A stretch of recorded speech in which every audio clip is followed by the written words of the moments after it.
It is recording. Okay. Hey everyone, this is Andrew on Boss's profile. I have just won locals with Imperial. Been seeing a lot of success with this recently, even though we are in very early stages of BT16. I think it's a really cool deck. There's some matchups which are good, some are better, but I think it's got all the tools to be an absolute top contender. This is what I played today, and I'll probably be playing almost this exact list going forward. I might make some minor tweaks, but for the most part it should be very similar. So for eggs, we've got the 4 Demi V from, I believe this was BT3, yep. Draw one with your jamming. I might choose to run the 5th egg from BT12, which has the whole, if you have a green, draw a card, because nowadays it's basically the same thing. I don't like the green base. You want to just draw. You're going to have jamming 99% of the time, so it's a combo deck, and believe it or not, when you draw cards, you can put your combos together. For level 3s, some of this is standard, some not, so we've got 4 of your BT12 Veemon. This is literally your best rookie. Search Davis, search a piece, which goes hand in hand with 4 Wormmons, which does the same. Search for a Ken, search for a piece. This is amazing now because for the first time ever, Ken's actually good in a tamer.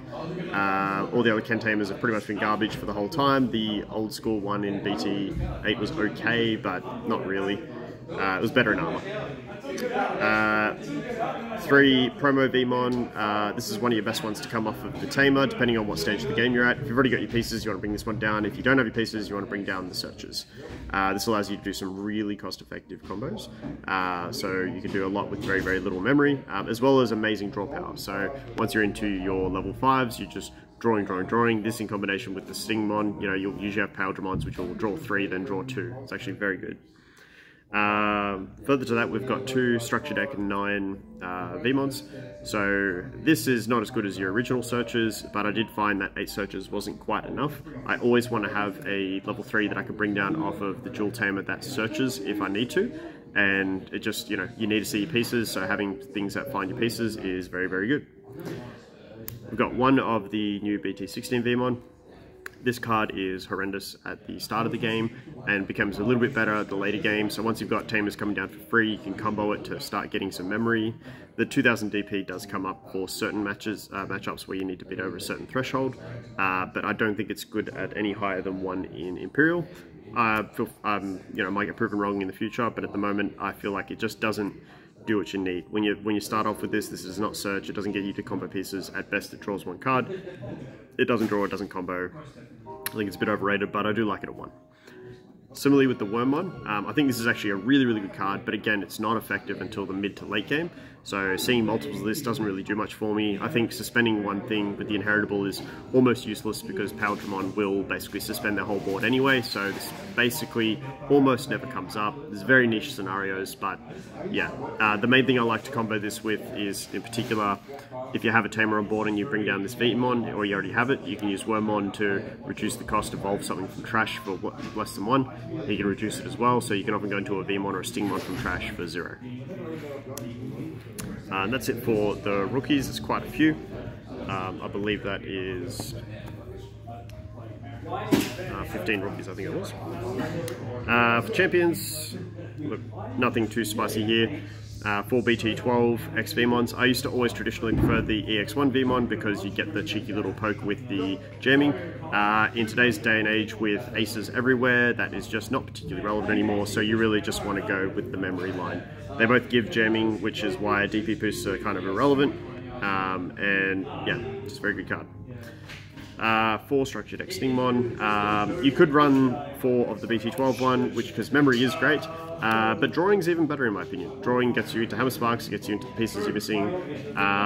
You just want to be drawing. In the later game, I prefer the other Stingmon, and especially for certain plays which are certain memory requirements, but for the most part, you just want to draw.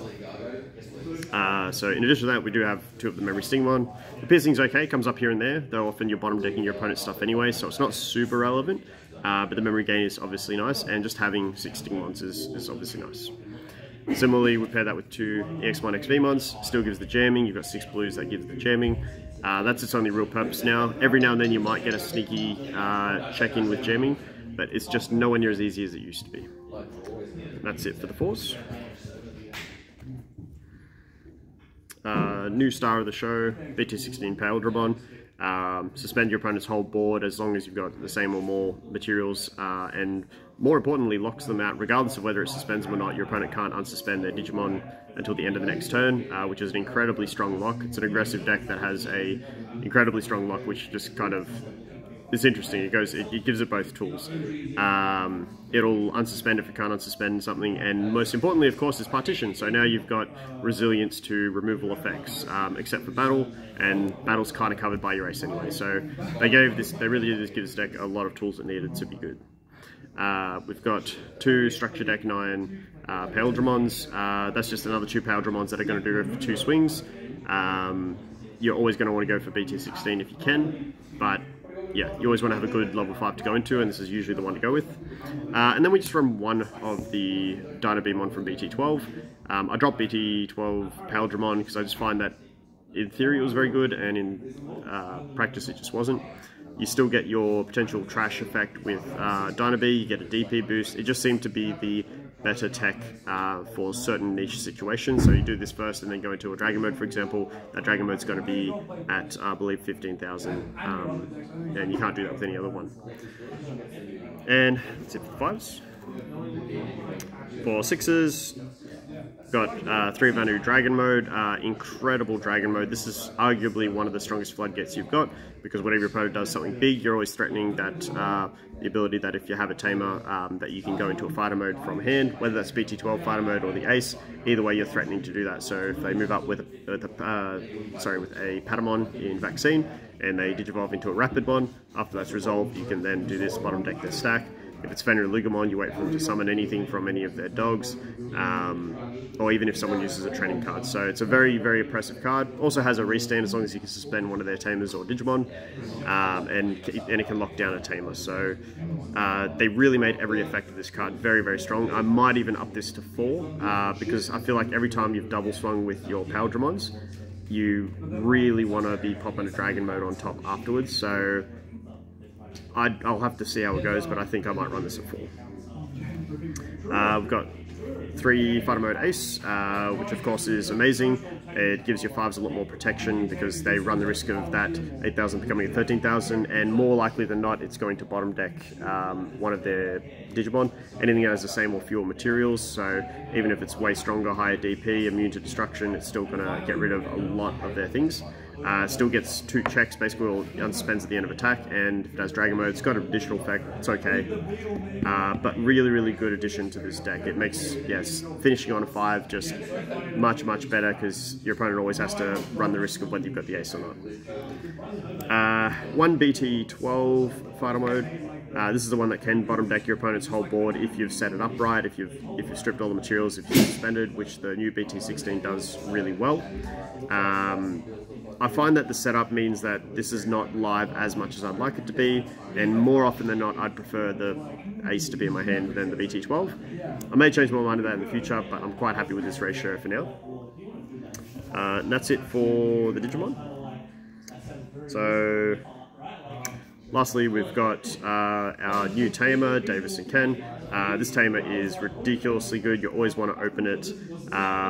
It lets you not only push further when you're winning, it helps you come back when you're further back, so you get a free body at the start of the turn. It does get bounced at the end of your opponent's turn, but that's rarely going to happen because DNA treats it as a new Digimon. And arguably more importantly, it gains memory when you Digivolve, and if you DNA, it strips up to 3 materials from anywhere on the board. That's a huge thing when dealing with Tyrant Capitarimon and a few other decks that have annoying little inheritables.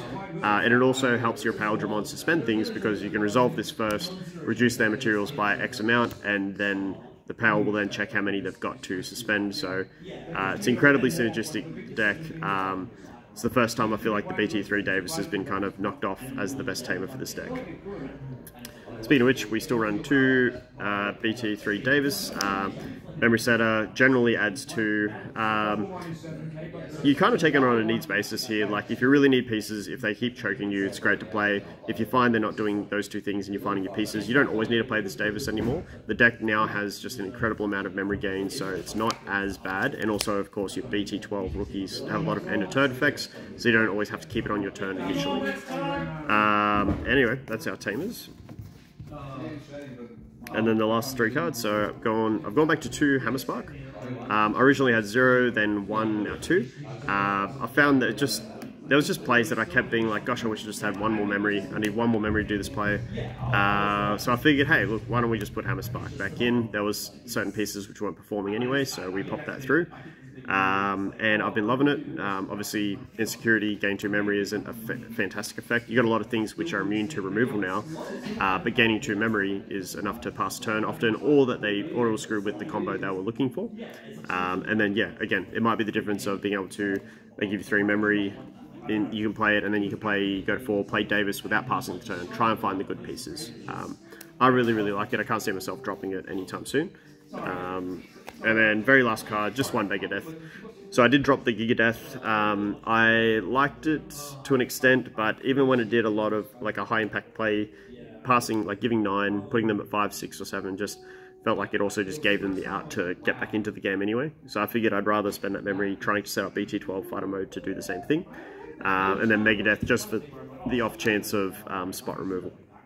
I was considering the new option card, but I just don't like it. The fact that it's blue and green means you already need to be set up quite a bit, and I feel like it just doesn't save you as much as it should. So, yep, that's it. That's the deck. I might make some few tweaks moving forward, but I'm very happy with how it's gone for now, and we'll see you in the next one.